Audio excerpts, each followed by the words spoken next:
जय हिंद साथियों, इस वक्त सुनने तो ऐसे मिल रहा है फिर से कोरोना वायरस ने महाराष्ट्र में अपने पैर पसारने शुरू कर दिए हैं, क्योंकि यहां पर महाराष्ट्र विकास आघाड़ी की सरकार है, जहां पर देश के आंकड़े 64,000 के करीब बताए जा रहे हैं।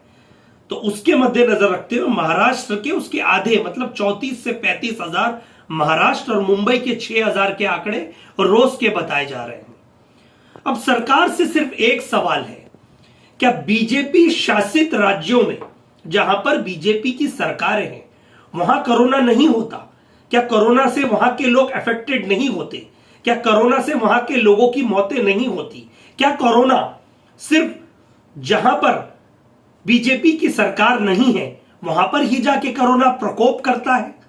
ऐसा मैं सवाल इसलिए कर रहा हूं क्योंकि हाल ही में 5 राज्यों के विधानसभाओं के इलेक्शन चल रहे हैं। केरला, तमिलनाडु, पश्चिम बंगाल, पौंडीचेरी, आसाम, यहां पर आप देखिए जन सैलाब उमड़ पड़ रहा है जनसभाओं में, लेकिन मजाल है कि कोरोना वहां आ जाए और किसी को छू के दिखा ले, क्योंकि वहां के एकला चालबे, वहां पर सिर्फ एकला चालबे। कल हमारे देश के गृह मंत्री अमित शाह जी वहां जाके कहते हैं कि हम एकला चालबे को हम सबक सिखाएंगे, ऐसी बातें हो रही थी।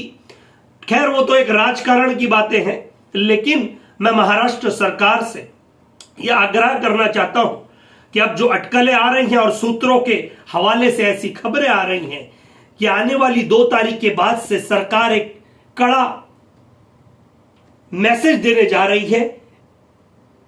2 तारीख के बाद से लॉकडाउन 15 दिन का लगाने की सरकार सोच रही है। तो मैं सरकार से यह कहना चाहता हूं, अब तक पिछले बार के जो 1 साल हमने गुजारा है उससे अभी तक उभरे नहीं है।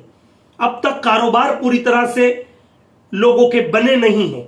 अब तक लोग परेशान हैं। अगर आप लॉकडाउन के लिए सोच रहे हैं, आप महाराष्ट्र की जनता के हित में काम कर रहे हैं, तो सभी नागरिकों के खाते में 1.5 से 2 लाख रुपए आप डिपॉजिट कराएं।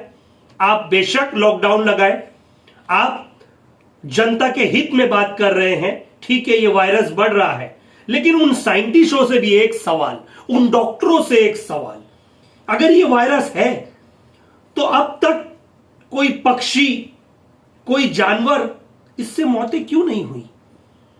सिर्फ WHO की जो रिपोर्ट भी आई थी उसमें यह बताया गया था ये एक बहुत तरीके माइल्ड बीमारी है।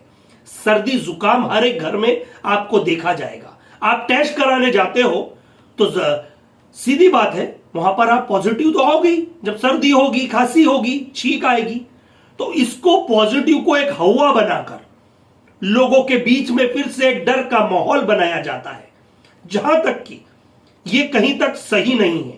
अगर आप पूरी तरह से लॉकडाउन लगाना चाहते हैं तो आम नागरिक, रस्तों पे काम करने वाले लोग, जो बेचारे बिल्डिंग कंस्ट्रक्शन के लिए काम करते हैं, जो हॉकर्स हैं, जो रोजमर्रा की जिंदगी में कमाई करते हैं, लोग जितने परेशान लोग हैं, दुकानें लगाते हैं, छोटे छोटे व्यवसाय करते हैं, इन सब के खाते में 1.5 से 2 लाख डाल दीजिए। क्योंकि अब आपको पता है कि आज होली हुई, होली में किसी ने कोरोना वायरस का पालन नहीं किया।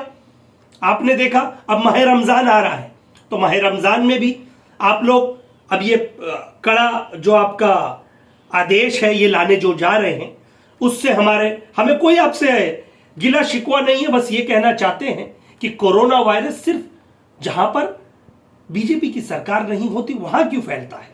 जहां पर बीजेपी शासित राज्य होते हैं वहां ही कोरोना क्यों नहीं जाता?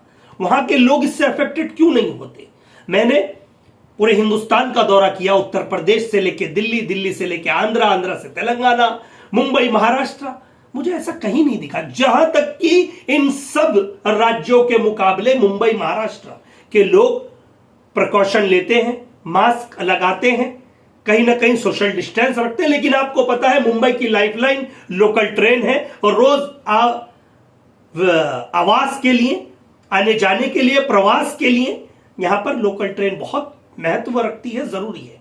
तो कहीं ना कहीं सरकार से हमारा यह आग्रह है, अगर लॉकडाउन की प्रतिक्रिया आप करने जा रहे हैं तो सबसे पहले आम नागरिकों का सोचें, आम नागरिकों की जीवन का सोचें, रोजमर्रा का खान पान का सोचें, या फिर उनके लिए पूरी तरह से व्यवस्था करें, उसके बाद ही आप ये आपका कठोर निर्णय लें।